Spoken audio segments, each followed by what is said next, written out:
Well, you could flip the script all of a sudden in the Lotus 79 Sunday Grand Prix series, because after last week's heroics, Togo Husada has closed that gap to 3 points. It's the barest of margins, and today they go to the modern tracks. It's Mugello today, live on iRacing, brought to you from the Global SimRacing Channel. Hello everybody, I am Craig King. In the booth with me is Stephen Koenig, and he is with our directors, Daniel Costello, who is helping Christian deploy, who is controlling the cameras today.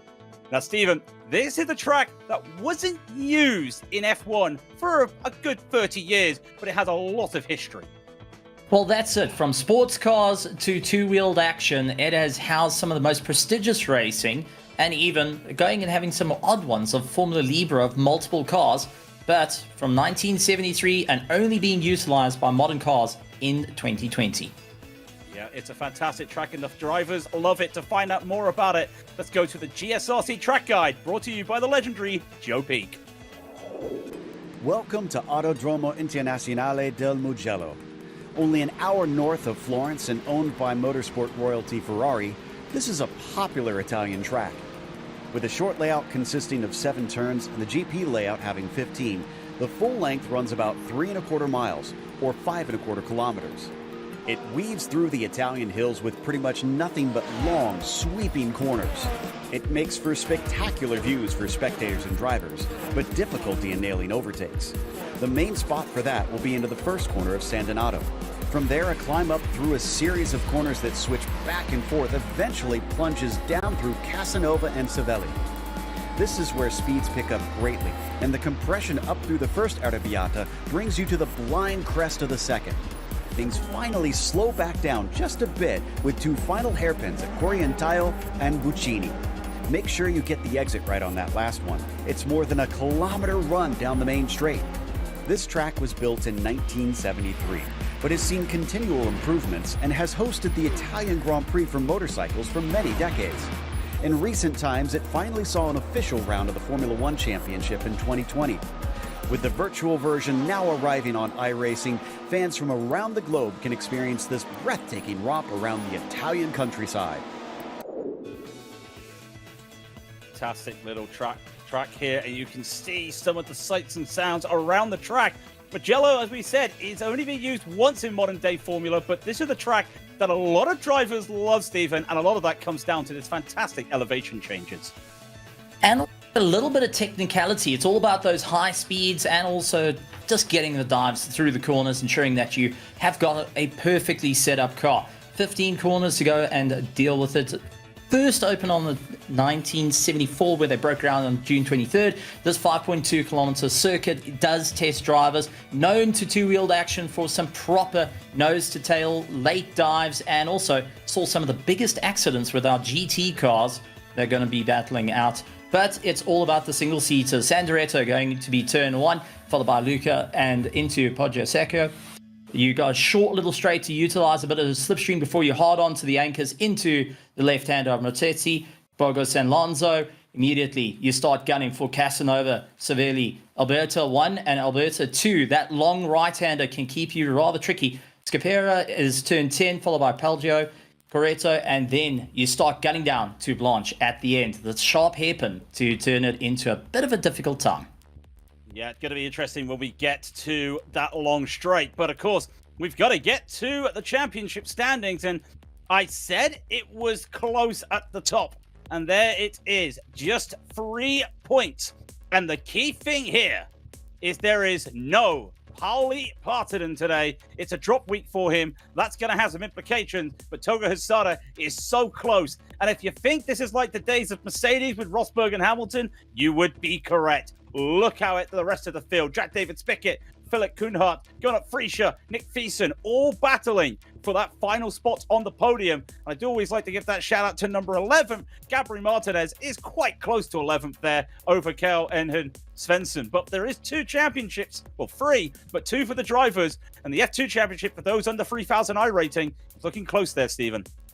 Well, that's it. We got Aaron leading out the charge, but Connor Levy is very, very close. 19 points. Anything can happen. Ben Summers has been on a bit of a roll, followed by Luke Rusbeck. Then we got Kurt Clapper in 5th, Jana Lemon in 6th, Keith Herner in 7th, 8th is Jonas Semino, and he's hoping to really get up the running. Close little fight is going to be between Cristiano and Anu, who will be in 9th and 10th at the moment, and they will be battling along. Byron Long in 11th, though, is also 1 point away of being out of the top 10. Well, everyone wants to be in that top 10, get their names lit up here on the iRacing page, and you cannot blame them. We also have the Team Championship. Join the Team Championship from those iRacing forums for the Lotus 79. You're signed or you ask for a team.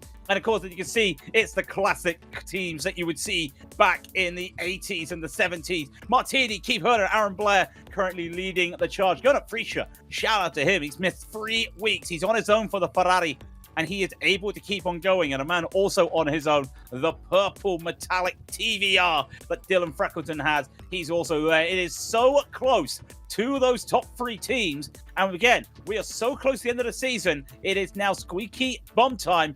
And let's get into those standings or those race information, because it is squeaky bum time, because look where we are right now. It is week 9 of 12. Second drop weeks will start to be impacted here for the drivers. But this is Mugello, and today they will be doing 26 laps around this track. It's an open setup. You make what you would like to drive, and the community provides some setups on the forums, on the Discords, and everywhere the community hangs out. They make setup to people, but you bring it, you crash it, you're done. There's no spare car today, so you've got to be safe around here. Drive through at 17 incident points, disqualification at 25. I got a feel, Stephen, I don't think we'll be seeing some drivers using those incident points. It's a nice high-speed flowing track. Well, you keep an eye on turn 13 and 14, Bordetti 1 and 2. That's where mostly you pick up your off tracks, and we will see a couple of cars trying to take a little bit too much curve on the way through, carrying a lot of pace out there. So it's got to be a little bit of a cautious one. Don't think we're going to see the DQs, but I think we might get a bit close to that 17 number where if we get side by side through a lot of these tight chicanes.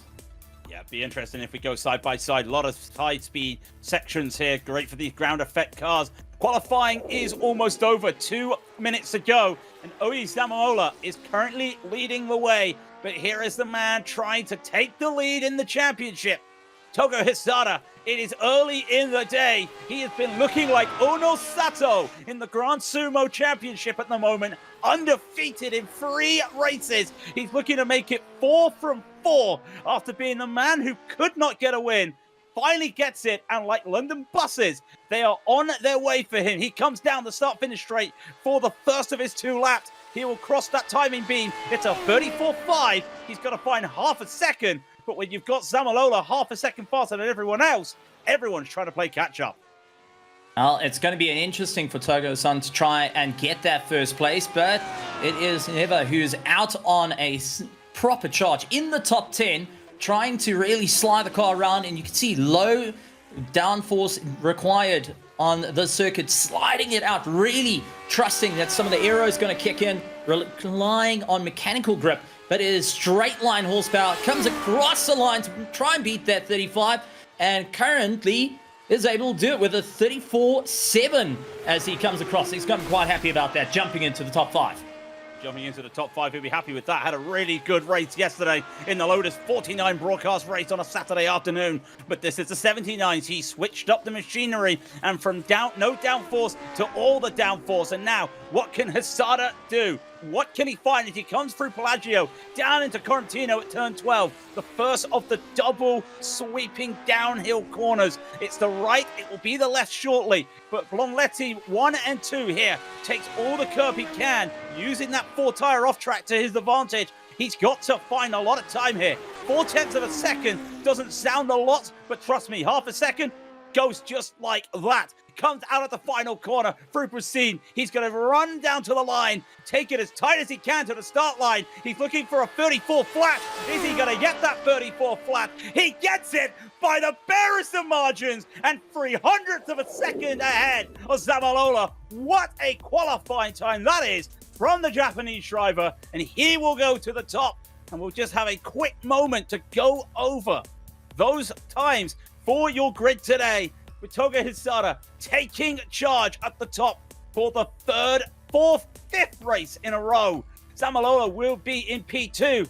And Mikolaj Josiak will be third, with Nick Fisson in fourth. Jorge Neva will be fifth. Jack David Spickett will be sixth. Then it's Connor Levy in seventh. Timothy Reed will be eighth. Cal Enya Sensen will be ninth. And Philip Kuhnhardt will round out the first page in 10th. I'll taking a look down to row 6. It's Gernot Fischer who will be on 11th. Tommy Killer will be racing in 12th. Tyler Lane in 13th. Dylan Fickleton in 14th. Daniel Glacis in 15th. 16th is Aaron J. Blay, along with Josh Bryan and Carlos Parenta. Barry West in 19th and Almino Ako in 20th of row 10. We get to the final page, and Yannick Lindman will be 21st, with Mark Anthony Philbert in 22nd. Then it's Matthew Cockerham in 23rd, with Antonio Alvarez. Last at the time qualifies in 23rd. If you know the series, you know what I'm going to say next. Jason Clapper not setting a time once again. Ellis Spice will be the last car. 26 drivers out here today for 26 laps around Mugello, and I'd love to tell you the track temp is 26. It's not. It's 39 Celsius. It's 102 Fahrenheit. There is a lot of wind out there today. 20 kilometers an hour to from the south. That is going to be providing a lot of side wind for these drivers out there today. We're going to get ready very shortly. Barney will have the trigger on the button to put those lights to green as we wait for one more driver. There is that number 11 of Jason Clapper at the end. He likes doing this, the last to first. You cannot blame the man. It is a nice little bit of fun that he goes for. But we're getting ready. One driver is up. Everybody is now in. The lights are going green. The cars are revving up. 26 laps of Mugello goes now. And Hosada doesn't have to worry about a bad start this time because he hasn't got Parton to worry about. He gets a really good launch straight away. Nick Fisson also getting a very good start. In the background, you see a couple of drivers having some problems, but they can't start to fan out. 2 by 2 they go. Zamalola holds on to it. Fisson with a great launch, almost 3 wide in the background. They're going to now start to try and single file as they come out down Del Toro into Lucio and Poggio Secco. Thyssen getting a much better start and remembering what happened last week as he keeps on the back of Zamola as much as possible, considering he's trying to maximize as many points as they can. Charging through a little bit of bottoming out as they battle through. Philip Kuhnhardt trying to keep it all together for the Ferrari team and just battling out to try and get into that top 10 with Fritzich just ahead of him. Gernot Fischer having a really good start here and continuing on. Svensson has gone off the order. I wonder if Svensson's having another bit of hardware failure. He had it, well, not hardware failure, internet failure. He had that last week. So did Parton, and that might be a problem out there today. We'll wait and see as we watch on board. You know it's Dylan Freckleton. It's that metallic purple. You don't need to tell me who it is. You don't need to ask me who it is as he continues to push on up 1 place so far. 2 cars behind him, the number 16 car, Mark Anthony Fabult. What a start that is. 7 places made up, and we're halfway through the first lap as they still come through, far through those Brunelletti. And now, coming down to the final corner, this is where it starts to go. Get a good launch, get a launch to that first corner on the start-finish straight. Gernot trying to keep into the slipstream as much as possible. Wants to try and pull the trigger as late as possible. Go for the inside line. Gear down into second to just try and get sorted out. But he is definitely getting held back. Zamola, who is fighting out in the top, is also trying to battle out. He's 18th in the championship. Getting first place here will launch him further up in the championship. Timothy Reed having a great start. Connor Levy stuck on the outside. Will try and pull himself back. Connor Levy in 9th place, a little bit unsteady on the exit, and that is a position gonna be losing out, unfortunately, to the number 10. Yeah, losing a bit of the control there, saw a little bit of a wobble as he went over the curving. Interesting to see the drivers having to work on this track, on this cloud cover as well. They go from the darkness of the clouds covering the sun straight into sunlight halfway through the track. And that's going to really start to change their braking zones a little bit. Just pull them back a few meters. You've got to be careful. The lightning purple TVR Dylan Freckleton still battling Kali Okuja and Aaron Blair, who's behind him. It's a nice little pack here, and this is the pack. Really all the way down from Connor Levy to Taylor Lane to Tommy, as we were talking about, Dylan and Aaron. And then you throw in Philbert, who's right behind. And it's all so tight out there for the moment. You start to see you cannot hurry here. You've just got to take it easy. And for the TVR team, this is where they want to be. Start getting that climb all the way through. But Dylan really trying to get the hammer down. You can utilizing as much of the track as possible. Late apex through the final corner just to get into the sweep. He wants to try keep as much as possible into the slipstream, as Timothy Reed's doing at the moment, with Lyxon never just ahead of him. Looks to the outside. It's going to be a bit of a difficult one. Down the hill they go, gearing down into third, into second. Unfortunately, trying to come back for a sweep, but stuck in the wrong side. He's got the entrance for the next corner. Unfortunately, couldn't quite hold the apex. Had to relinquish it and now wait. But a bit of dirt getting kicked up on the circuit does make grip starting to fade away. Yeah, starting to fade away a little bit. You just got to feel you need to take advantage on that long straight after the final corner. You've got a little bit of a kink to it as well. But I think that's what's causing a lot of issue for the driver. It's always happened. You want to try and take that inside, you've got to be careful. This is the man who wants to try and catch up with Hitsada, and he did his best last time. Zamalola did a 35.915. Hitsada a 35.901. So he's doing his best to keep up. But everyone keeps talking about the strength that Hitsada's got, and he has proven it time and time again this season. This is the first time he's had to battle Zamaloa, because remember, he's had to battle Partonen, he's had to battle other drivers. That's the first time he's had to go for it, and a man who usually is liking to battle whoever he can. So who's who he goes for every day. Every weekend, Jason Clapper's just not having his way at the moment, still stuck in 22nd. And you can see Antonio Alvarez just ahead, trying to go and open up the gap a little bit more. Got a good exit, but unfortunately just seems to be battling when it comes to the sweeping corners. He's not getting as much grip as he would like, taking a little bit of a later apex, and that immediately had Jason Clapper looking for the inside, try and get the drive on him. Unfortunately, couldn't quite get it sorted out. Going to be aiming for turn one as we jump on board, trying to mimic the lines as much as he can. Antonio just ahead, trying to catch up to Yanni just ahead of him, but unfortunately, it's not going to be an easy time. Jason biding his time, goes for the inside, and just couldn't get the nose in. An interesting line, and Alvarez is taking through some of these corners. He's turning in late, he's late apexing some of these corners. That's a little bit of a confusion for Clapper. He wants to go in, he wants to hug those corners, he almost wants to double apex some of those corners, and he's just looking for that opportunity. The door keeps getting open, but he knows he doesn't want to force the issue if it's not there. And now he's got a good run as they come out of turn 5. Just can't do anything into Casanova. He's just going to have to wait. He's going to have to wait his time. Not the best thing to do from Casanova, because if you wait at Casanova, your girl, well, she's going to be gone from Casanova. And it's very, very interesting. Alvarez not getting a good drive out, and now starting to battle. Lost a lot of time by not using all the circuit. He's caught behind the likes of Lehman just ahead, and Barry West, who was being a little bit of a concertina effect for all three, is checking out of this fight. So it's turning into a 3-car train with Jason Clapper not quite having the door open. Every time he tries to go for the inside, he's just not getting the drive to go and power out to the corners.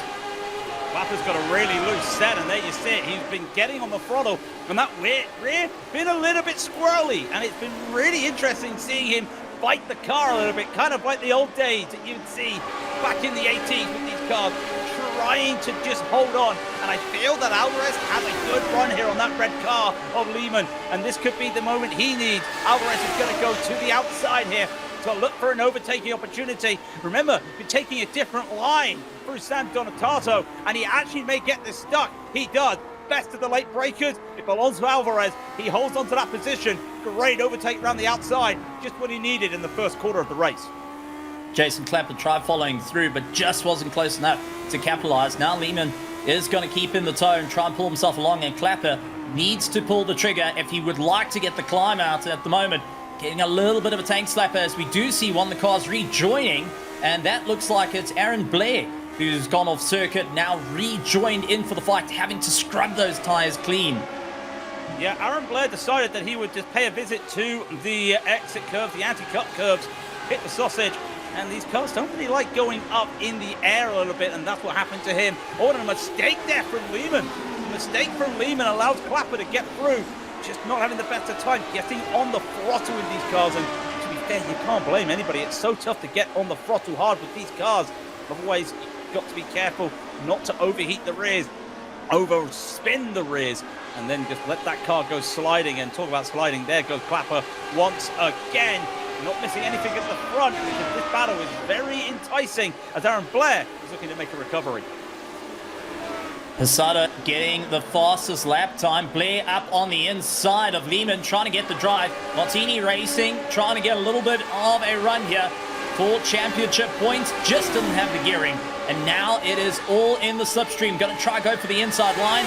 Going to get closed off as the likes of Lehman not going to back down from the fight. Going to hold the inside line in towards the apex. Perfect to line yourself up. Try and sweep across the nose as you come out. Don't let the likes of Blair on the inside. Unfortunately, he does. And now Blair side by side on the way through, and is very familiar to keep the power on the whole way across, scoring yet another position. And that is a big run for Blair, who's down 5 positions from where he started. Tell you what, that was some real good racing through that little chicane here. This is Aaron Blair, what's causing to be in the back. There he goes, too much on the inside there on that corner. He just made that move at turn 3. Poggio Secco, as they call it on the turn names. And you can just see in that last time, just able to just open up the corner a little bit, over, under, and just make some moves. This is a nice little battle. 2 red cars just coming by in the Italian peninsula of Mugello, the Spanish peninsula of Mugello. You can see Fritz struggling today. It's not the best of days for going up. He's having to hold off Philip Kuhnhardt, losing a bit of time to the cars in front of Timothy Reed. And this over-under, that's actually really good from Kuhnhardt. There's no slipstream for Freacher. I feel this might be Kuhnhardt's position if he's able to do what we've just seen Aaron Blair do and go around the outside of turn 1. For standings in the championship, Kuhnhardt is currently lying 4th in the championship, so he is right behind Fischer, who is currently behind him in the championship. He's 5th, so this is perfect for Kuhnhardt to score maximum points and try and keep ahead. So at this current point, they want to keep going. They want to fight it out all the way through. Jason Clapper trying to make his way around and keep onto the back of the cars. He is on a proper run. Yeah, now he's onto the back of Barry Wett, the Nigerian, the legend of the series, as he continues on. It's great to see Barry.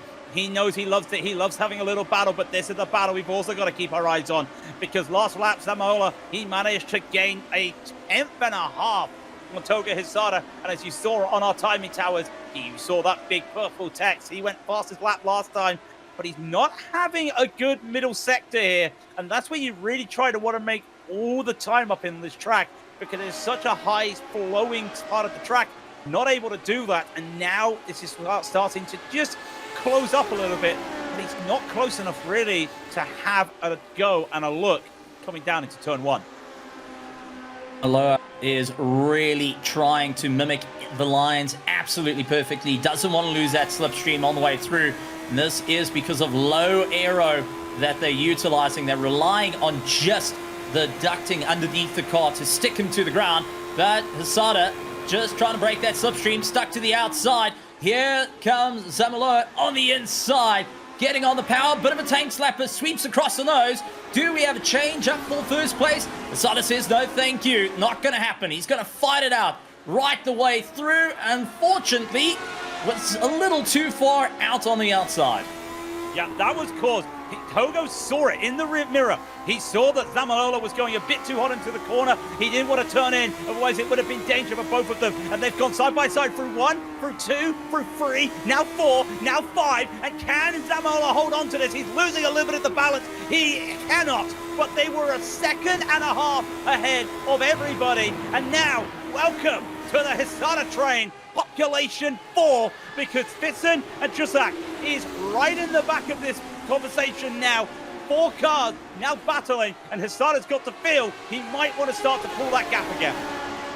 Fitson is raring for a fight and to prove to be back at the front after last week's little debacle. He is now in for a proper one and waiting for just one of the cars to make a mistake so he can pounce. Nick Thyssen will constantly be on the back as Zamaloa is constantly being battered with that aero wash off the back of Hisada. Yeah, I do wonder. Here we go. Yeah, the IndyCar weave here from Hisada. It's the Indy 500 week on iRacing, and you've got to feel that that is using a little bit of that expertise. Hizada tries to go for the inside line to defend this. We've seen drivers already try this around the outside today. Can Zamaola do it? He saw Hizada do it. Better of the late breakers. That belongs to Zamaola, but the inside line is the better line. And they're going to go side by side, but let's flip the script a little bit. This time it's Hizada around the outside. He'll try around the outside of Luco at 2. That gives him the inside of Pollo Secco at 3, but he cannot hold on to this. Fantastic driving here. I think, folks, we're in for another classic if these three keep on driving.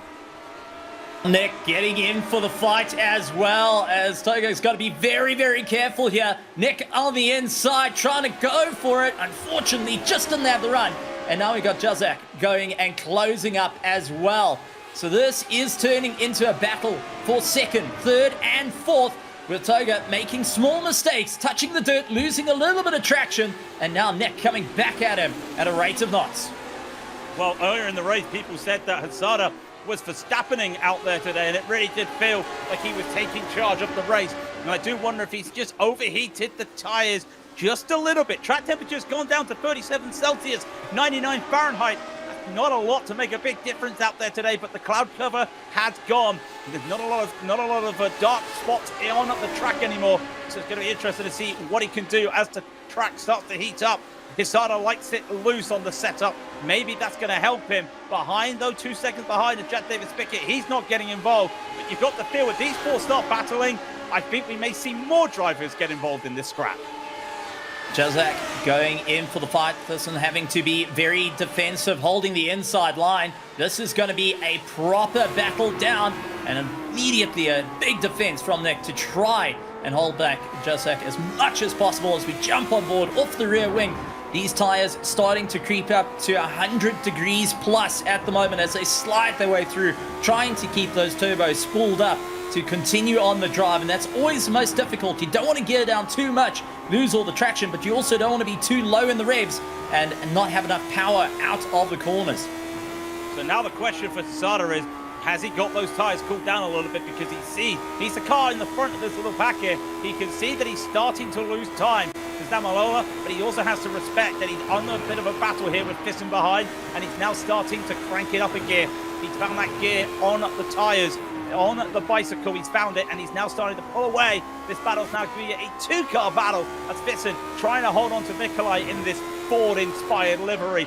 Ford is an old name for the F1, and it's good to see it once again. Good to see it back, but I don't think that's the type of car that Peterson wants to see in his mirror. He doesn't want to see anyone in his mirror. Well, that's it. Nick Peterson going and finding out in the Pamelot colours, and that is also just a livery that everyone would know. But Ford Cosworth always sounds great, but Lotus 79 going at absolutely blistering speed, screaming its guts out here at Mugello is just one to be celebrating, as we do see the likes of Never trying to make up a bit of time as he's right behind Jack Spigot at the moment. Togo Sada putting in the fastest lap time at 1:34.9 this time around, with a little bit more of a full tank versus the usual quali that we saw a bit early on, putting in the fastest lap time of the race, and will now have to try and get past Zamaloa. But Never over here is in a proper fight. Jack just going slightly off the apexes. Yeah, let's look at the GSRC replay. This was Carlos Peralta. Did see that Peralta had a moment to tow, catching a bit too much there in the 7-Up inspired Eddie Jordan-esque livery. Just catching too much there. The wing came off, not a lot they could do. Took a tow to the pits, and their day is done. Nieva's day is not done, though. He didn't have the best of finishes when it came to the Lotus 49s yesterday. He's not where he wants to be today in the 79s. However, still a lot of time left. Lap 11 of 26, of course. Jack Davis Pickett is a driver who likes to run an alternate setup, usually to the rest of the drivers. It's not working to keep up to the front. It's doing him well at the moment, just like Dylan Freckleton, whatever he's using, whatever he's had for breakfast, for lunch, and for what's going to be for dinner, I'd like to know. That's a great move on Khalil Kuja. It's going to be a proper run. Dylan Freckleton needs to really figure out how he can keep Tommy behind him. And as they make their way through, seems like he's a bit more comfortable through the sweeps, going once again for more aero just to try and push him down to the ground. But when it comes down to the straightaways, Tommy has shown some great pace to try and keep in the slipstream. Yeah, doing some really good pace up there to see what he can do.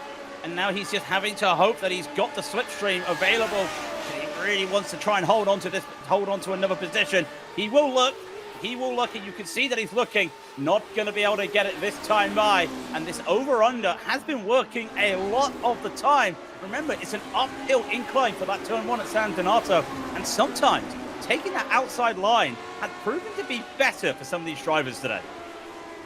All about getting it on the brakes, but a championship fight as we go and flip Gernot onto the back of Gernot, trying to push as hard as they can. Once again, they're fighting for the top 5 of the championship, 4th and 5th, all on the line, both in a bit of Ferrari liveries to go and enjoy. But Philip Gernot feathering the throttle on the way through, just trying to utilize as much grip as possible. His tires getting extremely warm. You've got to get your shifting absolutely perfectly. Philip Gernot just trying to keep away from the air wash as much as possible. You can see a bit of a tank slapper starting to come in for Gernot as he tries to push a little too hard. Runs out a bit wide, understeer coming in, feeding on the power, and immediately Philip right into the back of him. Yeah, right onto the back end. If there was a longer straight there, I think Kunhardt would have made the overtake there for a moment on Frischer. Not this time, maybe next time, because there's no help there. You see Connor Levy, I know we've seen some Levy fans in the chat today looking at that top 10, losing 3 positions at the start of the race, but he keeps on going. That battle at the top, you see it on the timing tower. Hisada keeps on going faster. We'll get there later because this could be a move for Kunhardt. He might be able to look to try and go around the outside. I just don't know. Maybe he can't. He has to just hold off. And an interesting moment just in the chat. Jack David Spickett's just accepted he might be getting a disqualification. Sounds like Jack's being a bit too liberal with the off-tracks. Maybe these guys don't need to be battling too hard. They'll just get a free spot if Jack David Spickett is forced to take a drive-through penalty. Well, that is going to be a blow of note for Gernot at the moment. He is trying to keep up the pace. Remember, he's also second in the team championship, so any dropping down, he will be in sight for the TVR Racing team. Plus, he will also lose out of position in the championship overall as a driver. Barry West having a good look to try and get by. And as we jump aboard, utilizing VR, trying to be as immersed as possible. I've got to say, absolutely love it. And with that H pattern through the gears, Barry properly fighting it out. I love as well that unlike some of the other VR users that come onto come onto a broadcast and show off their setup, usually you can't see what they're seeing.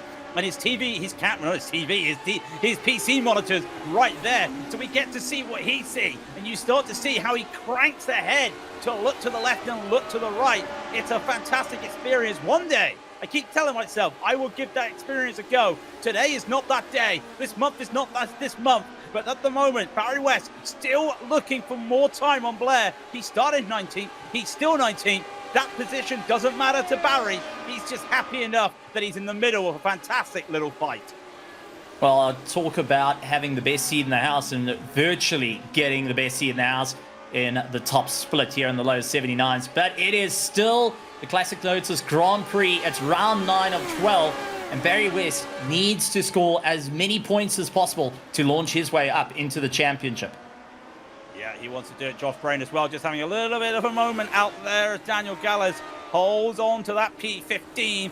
And you start to see that they are battling, and battle they keep on as Josh Brain still looks at the opportunity. Once you get out of turn 2 and turn 3, and you come down to 4 and 5 here, not a lot of chances to make some overtake. This is your first opportunity after the start-finish straight, down before Casanova at 6 and Savelli here at 7. Still not a lot of time. And one thing I keep looking at, I keep telling people, keep your eye on the timing tower. You may see something.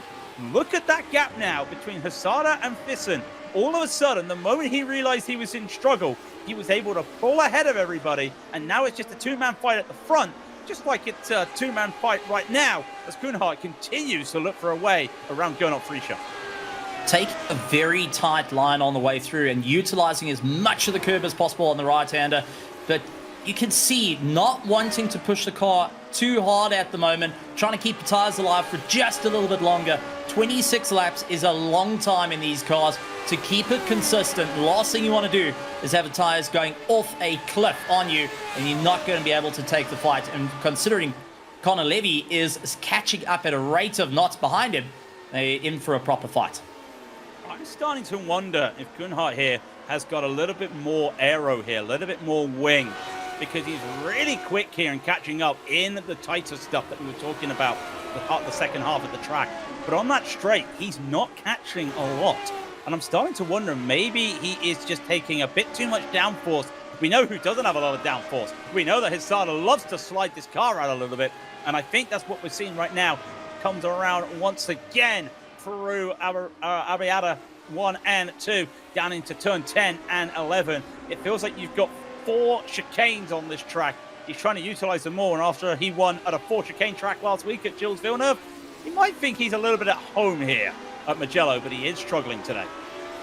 Losing a lot of time to Zamaloa, who is starting to open up that gap more and more, lap after lap. Looking at their last lap times, we already had Zamaloa with a 134.98, while Hissada managed to do a 134.95, trying to pick up the pace, and they're the only two at the moment that have been running in the 34s. Everyone else has been down in the 35s.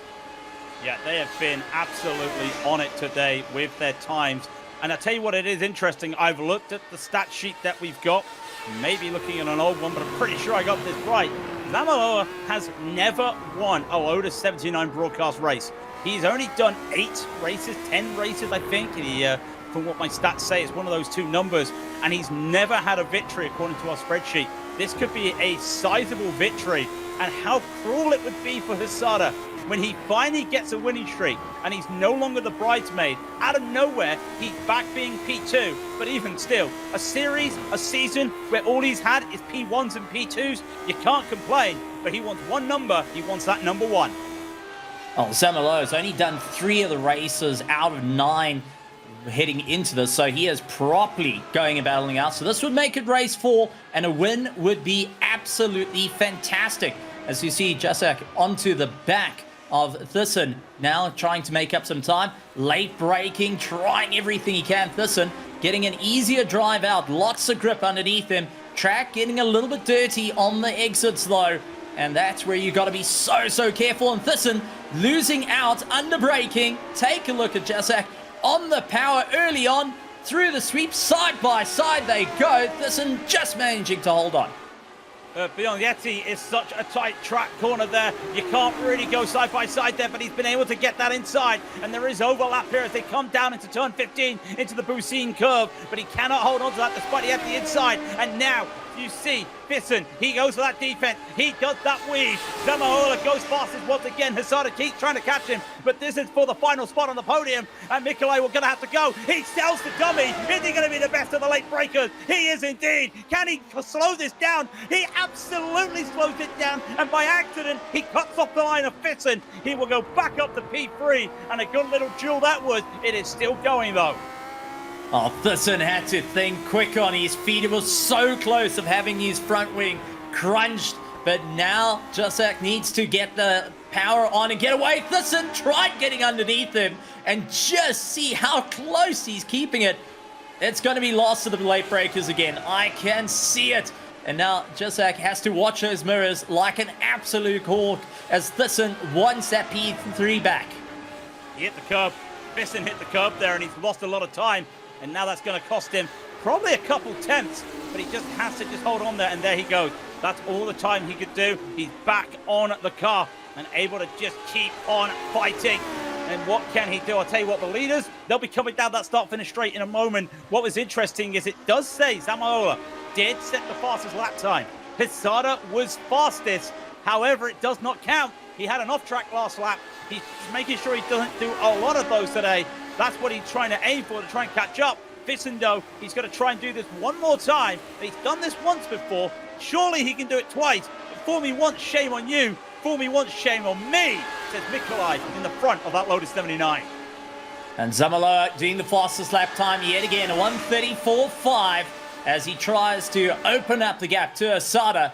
Nick Thyssen looking for the inside, look back to the outside on the power, trying to really feed the power through to try and get past, but just not having enough on the exits.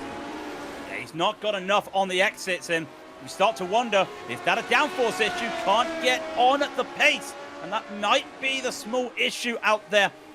could be it, but notice, where's the sun gone? The clouds have come out. The sun has not got its hat on. The sun's taken the hat off, and this is now where speed starts to work for these drivers. And maybe Peterson can look for a chance in those corners to just get a little bit later on the brakes, start to go faster, and he's struggling. He avoids that curve this time. That curve is quite lethal in these cars. He clipped too much of it, and you saw he lost a couple tenths. A couple tenths can cost you almost being right on the back of your car in front.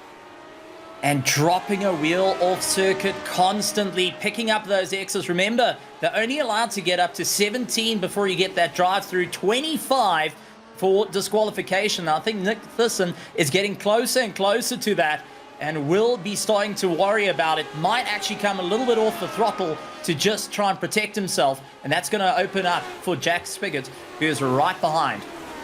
Yeah, got to be careful, Jack Spigot. Still 2 seconds behind. Wants these guys to start fighting and maybe catch up again. These two fought about 5-10 laps ago, and they realized it hurt at them, so they decided not to do it. Hissada a 34.648, Zamaola a 34.638. You cannot separate them. Hissada cannot even find a way close. This is different. When he battles Partonen, he can find opportunity to get around. This today is not working for him, and that is just a sign of a car who has got the number 2 on his badge. If you don't know, it's the car numbers done by your iRating in the split. That means Zamaola, he's got the second highest iRating, and right now he's proving why he's the second highest rated driver in the split. 7,000 iRating is nothing to go and sneeze about. Jason Clapper, however, in the 15th position, trying to make up a bit of time. He's got Daniel Gullis on the back of him, and Daniel is not hanging around, trying everything he can in the Lotus Player Special while chasing down the Marlboro colors of Jason Clapper, who just is pushing that a little bit too hard into the fringes of the circuit and may cost him a bit of time as he tries to get the car going, really bottoming out. Tells me the ride height has been lowered quite a bit. Yeah, really starting to use on that ride height, starting to push as much as he can. This is Gallus, who actually lost the position to Callis at the start of the lap. And this is just Clapper going up another spot. If you're playing your little sweepstake, Clapper's plus 10 for the day. He likes doing this, but 4 seconds ahead of him is where he wants to try and go. It's going to be tough for him, and it is still tough for Nick Peterson to try and get by. I'm seeing everybody going purple in their pace laps at the moment. Zamaola took a really good lap, but it was not quicker. But he is starting to push. His start is starting to push. Peterson starting to push. What has he got against Mikolai? Is he going to try and make a dummy? He's going to try and do this? No, he holds off once again. And this is a battle of chess. Just 7 to go. That's an opportunity to make an overtake. But if he knows Mikolai has got the pace to overtake him, why do it now? It looks like he's playing that waiting game. He's just trying to push his nose on the inside constantly as Tyler Lane going around the outside gets the pass on Connor Levy. Beautifully done. Puts the power down. And for the Olympus team going and absolutely starting to open up the gap. Tyler Lane up into that top 10. Will be smiling, but Connor will be coming back at him, and Dylan Finkelton is also getting a bit closer in for the fight as they drop a wheel over, and the TVR colors are looming in the background for Connor. You just saw that purple car coming over the crest of the hill, and you start to think it's like Jaws, because all of a sudden that noise that I can't say for copyright reasons, it's coming closer, and Dylan Freckleton is looking for some position. But what a drive from Taylor Lane. 3 places today for the driver, working really well up there today. He's now got to try and hold off 2 really strong drivers, Connor Levy and Dylan Freckleton. That top 10 would be oh so sweet for him if he could just hold on. 3 seconds up the road is Philip Kuhnhardt. Don't think he'll be able to catch up to them, but he would love it if he could, because he really needs that help out there today. And look who just went fastest. It's Togo Hissada.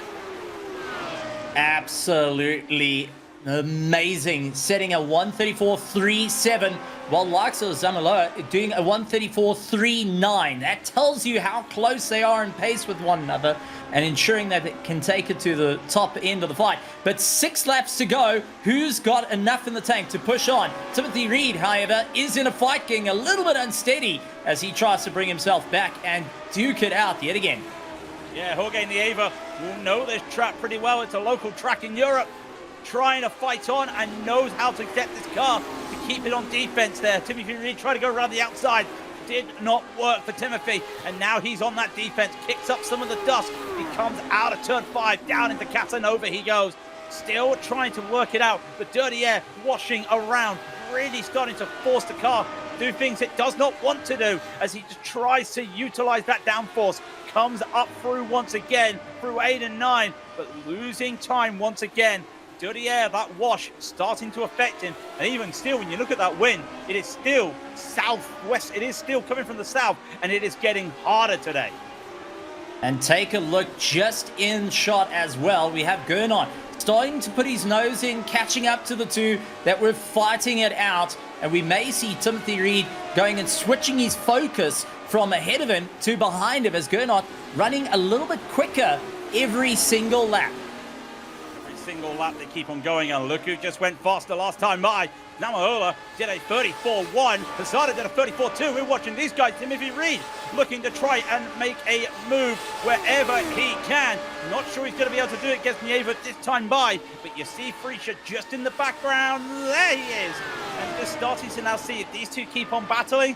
I tell you what, maybe, just maybe, we'll start to see another fight, because they're even now trying to catch on to the back of Jack David Spickett, and that's tough as well. All these battles that have spread out with 5 to go, it looks like they're all coming back together again.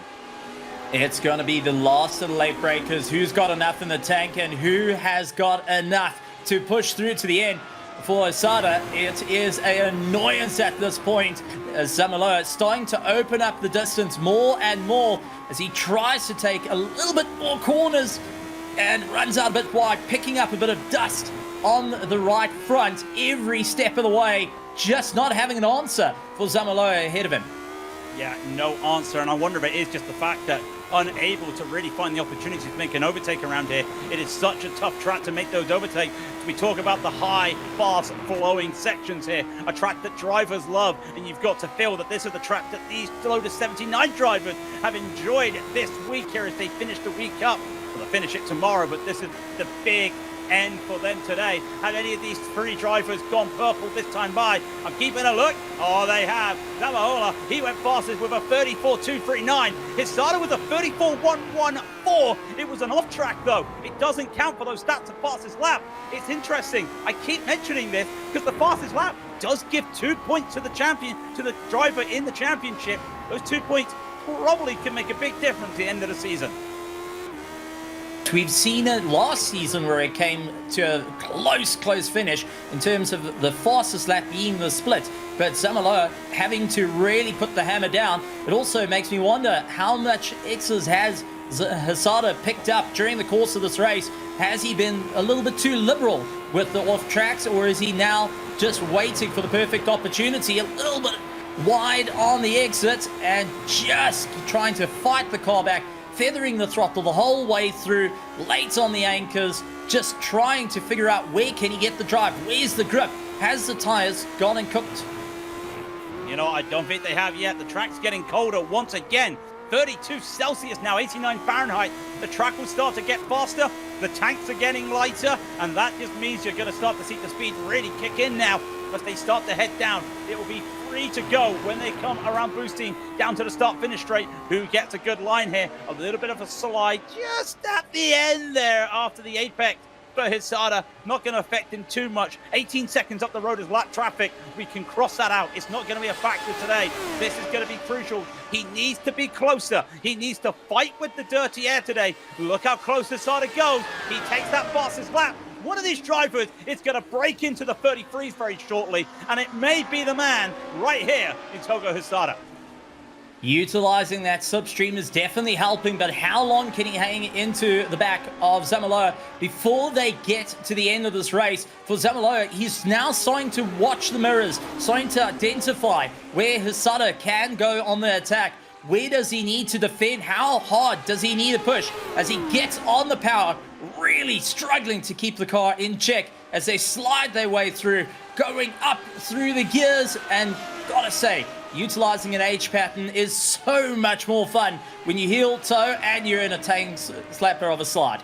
Yeah, you got to be circling your belly and patting your head at the same time when you go for an H pattern. And we keep talking about it. Togo Husada was branded the fastest driver with an H pattern or in H pattern racing on iRacing from Pauli Partonen. Still battles elsewhere as they start to go on by. We're looking at Marc-Anthony Vervault as he continues on to try and battle Tommy Kallio Koala. Can he hold on to it? I do see a driver with a black flag, Dylan Freckleton, having to serve a slowdown up ahead. May get dragged into this battle later. Could be an interesting thing, but this is for 13th position. Freisha, this isn't for 13th position. This is for near the front of the field. Freisha gets it done on Timothy Reed in an obscure location. He gets it at turn 12, a Corantino. Timothy Reed just didn't have much to answer there as he tries to keep the power on. 2 laps to go, however. He's got 1 shot to get the climb. For Gernot, this is fantastic for the championship in both the team championship and the driver championship. However, will be trying to do everything he can to reclaim that position, try and work his way up. For Freisha, this is 4 positions up from where he started. Timothy Reed exactly back to where he started. Yeah, exactly where he started. He needs that as well. And I think Zamalola might be starting to put on the afterburners. He's really starting to get some fast times out there, but he can't hold on to it. We're keeping eyes on this though with Timothy Reed, trying to find a way to just keep it with Freisha. Going up Freisha, sorry, Huygen Eva was what I was trying to get my words out for. He's just ahead of him as well. It's a 3-car battle. Back with the leaders because there are a lap and a half to go. And where can Husada go? He slides it and catches the slide. He's going to lose some time. There's going to be heat in those tires. He's going to have to cool it down. He doesn't have time to cool it though. You can see the rear stepping out constantly, trying to demand as much grip as possible. And considering the new debris that has been brought to iRacing does make it a little bit more difficult. Takes about a corner or 2 to go and sweep those tires clean and get back onto the power. Onto the last lap though, it's all or nothing. Husada needs to put pride in the pocket and go for the big sends here on Zamaloa. Otherwise, it is game over for the champion, well, heading out for first place here at Mugello. Could really use the victory here. Those extra 5-10 points could really help him. I don't know if he's got the fastest lap still banked. I think Zamaloa's taken that, but he has to find half a second. How do you find half a second in a lap? You've only got 94 seconds to find half a second, and this is not going his way. He's starting to really push this car harder. He's really now, that rear is starting to kick out a little bit. He's still looking. He's caught up very closely. Takes some more track, more liberties with the track as he comes on by. Down into 6 and 7 they go. He's starting to close up. He's starting to narrow up the corners, and he is still finding it, but he's only found 2/10. And he doesn't have the straight to work with this time. He's only got half that straight to work with for a slipstream. He has to get closer, and he's losing time as they come into 10 and 11. Where is he looking for this time? He can't go hard on the brake to try and catch up here. He'll overheat the tires, and he'll lose the exit on these chicanes. What can he do? 3 seconds up the road as lap traffic should not be a factor, as I was mentioning. Zamalola's still got 6/10 there, and Husada goes slow on the exit there at Corantino. Through they go to Biondetti. One last time. There is now a second between the two of them, and this is just one mistake there for Zamalola. I don't think he's going to make it. Cool, calm, collected. Once he got that lead, he never lost it, and Zamalola gets welcomed to winner's circle for the first time in the Lotus 79. He takes victory here at Mugello over Togo Husada. What a race of note. Togo Husada does keep the fastest lap time of the race with 1:34.03, but is earning the respect of Zamaloa and will be wondering what he can do. Gernot trying to get a little bit more of a driver. Unfortunately, straight line didn't quite work out this time, and he'll have to be content with that 7th place. Dylan Fickleton trying to also get as much of a tow as possible, and will have to be content with 12th as he comes across. Have to be content with that. And can Tommy try and make an overtake here? He can't, and it just goes to show that everybody just didn't have that pace at the end there to make those runners. We keep watching everyone come back to the track. There is a little battle right at the end of the track. The 3 cars, Barry West, Antonio Alvarez and Jan Lindman. Can they do anything as you start to see them coming down the track? They won't. Barry West will hold on to that P19 that he started in, but he had to work for it. Alvarez and Lehman came on by, and this now, that should be all she wrote. Just 3 more cars left to go. Cochran and Spice still in a little battle. Absolutely phenomenal racing, and this is what we've learned at Mugello. You can have some of the best races to go through. Matthew Cockram up on the inside, trying to get as much drive as possible and kill out of the cars behind him, and he really needs to try and keep it as fast as possible in towards the checkered flag, and only just able to hold on to that 22nd position. He gets that 22nd, though. He managed to hold on, and that will be all she wrote today for all the 26 drivers. So let's go through those results. And it's Zamaola, who for the first time on broadcast for the 79s on a Sunday, he takes the victory with Togo Hisada behind him. And it was a close battle between those two cars at the end of the day. Nikolai Jusiak will be third, and Nick Fisson will take fourth, and then Jack David Spickett will be fifth. And Hugo Nieva will take sixth. Gunnar Friescher goes up 4 places into seventh, with Timothy Reed in eighth. And then it's Philip Kuhnhart in ninth, Taylor Lane in 10th. And the second page, we'll head to Stephen. Connor Levy going down 4 places from where he started, finishing up in 11th place. Dylan Fickleton in 12th, followed by Mark and Tony Tolbolt in 13th. 14th is Tommy Kulia, along with Jason Clapper, who went up 10 places off the start. Daniel Gallus in 16th. 17th is Josh Brain, along with Aaron Blair in 18th. 19th is Barry West, with Antonio Alvarez in 20th. And then just the last drivers. We only had one retiree today, so that means that Yanni Lehman will finish in 21st. Matthew Cockham will be 22nd. And Ellis Spicer in 23rd. Emilio ACO will take 24th. And then it was not a good start for Kel Anja Svensson, who had a connection drop to start the race, finishes in 25th.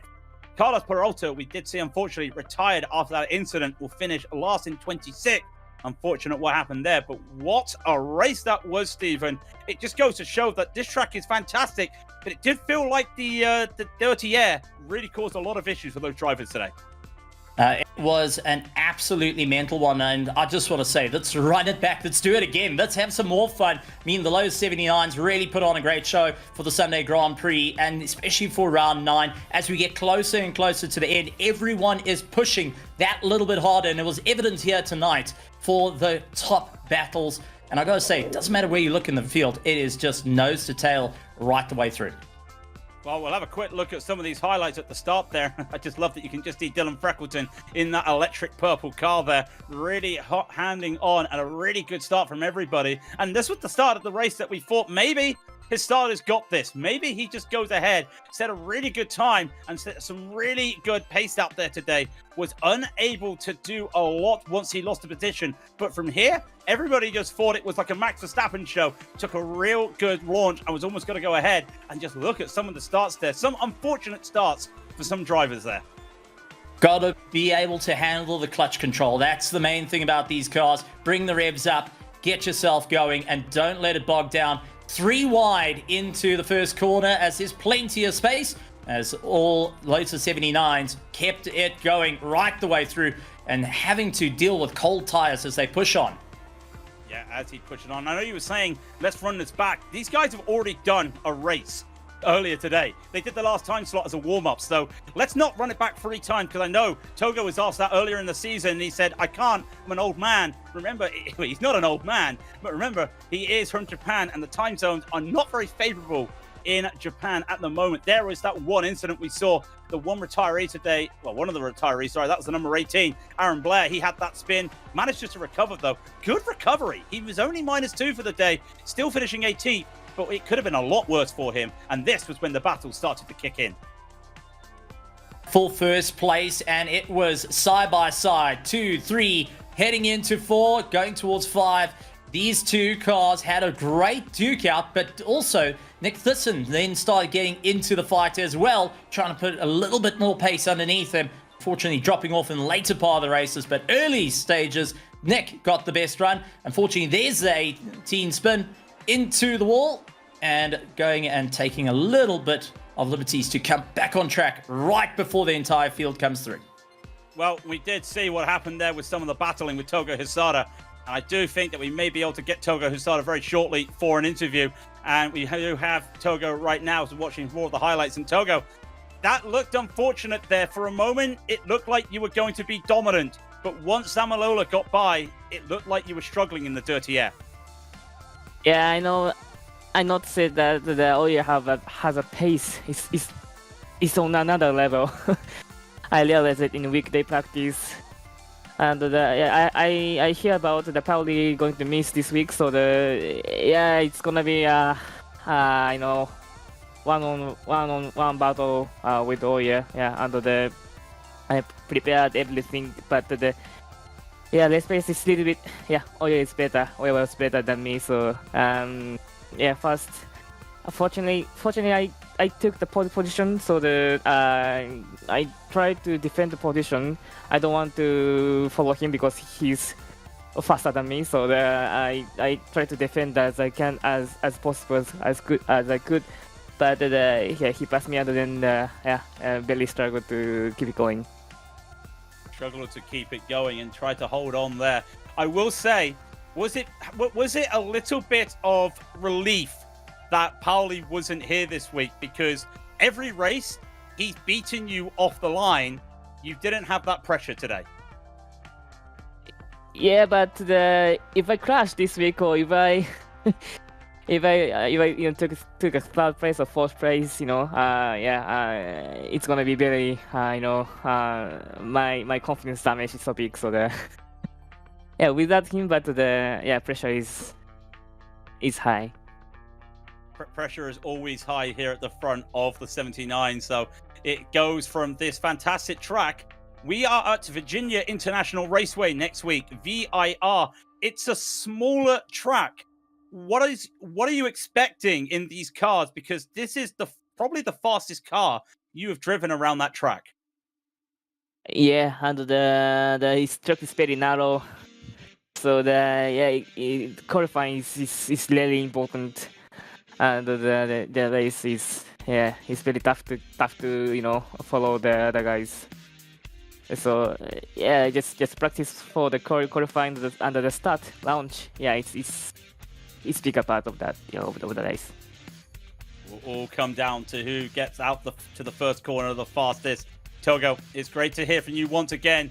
We will let you have your shout-outs if there's anyone you would like to say hello to.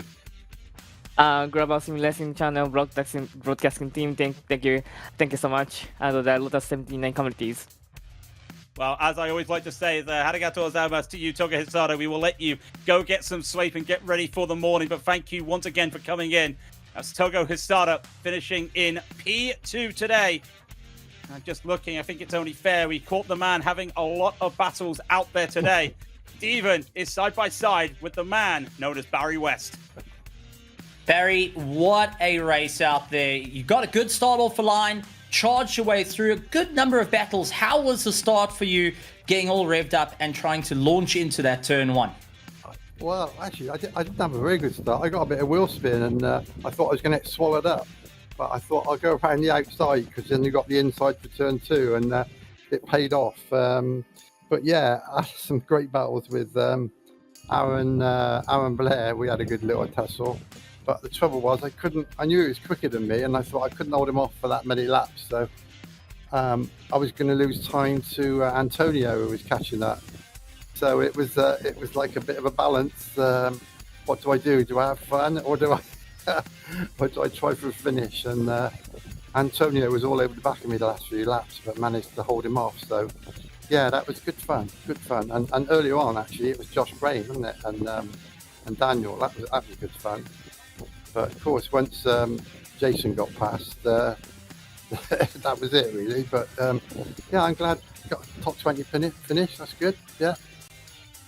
And being one of the very few drivers going and racing in the top split in VR, just tell the audience, how is it? I mean, it's so immersive, but also, what does it do as a driver to suddenly be in the car and duking it out side by side in these open wheels? Yeah. I don't use any rear view mirrors, so I have to use my own normal mirrors and look as far as I can right and left. Yeah, it makes it a bit awkward, and what with the shifter, I think I don't speed shift. I mean, a lot of people can just push a button and change his gear. I think that gives you a few tenths a lap, I think. But yeah, I just like the immersiveness and the fun, so that's why I use the VR and try and keep things as realistic as possible. But when you see people like going off a track and getting away with it. And one race in the week, I think somebody touched my side pod, which actually took my back wheel, bent it. Their side pod came off and then magically flew back on, and they carried on and finished 8th, and I had to go and pit and finish 20th. So yeah, there's a few things like that, but that's just the vagaries of the internet, I suppose. You have to put up with it.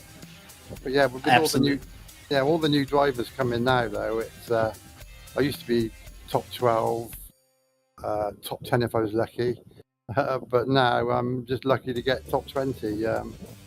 Yeah, it's good.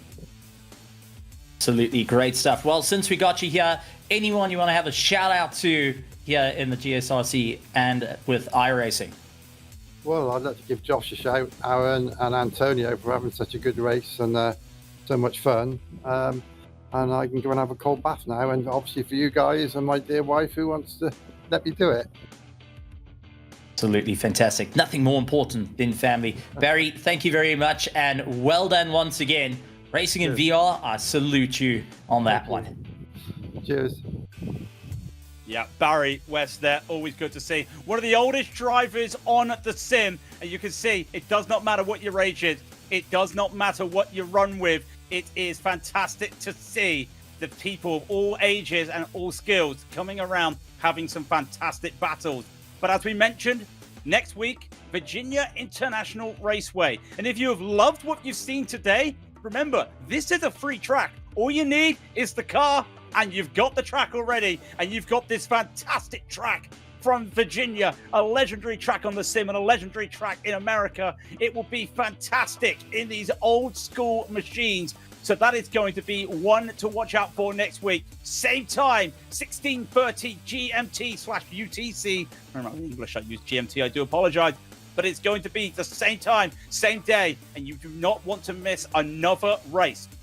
And if you've liked what you see, please give a like and subscribe to your iRacing pages, because you never want to miss not just this, but every other race in the week, including all the esports races that iRacing provide. Once again, though, Toga Hisada, he's back as the bridesmaid. But the key thing, for the first time this season, there's a new name at the top of the championship, and it's Togo Hisada. What will happen next week when we get to VIR? Well, we'll find out, because it's time to say goodbye to the weekend. Until next time, race clean, race hard, and we will see you on the track.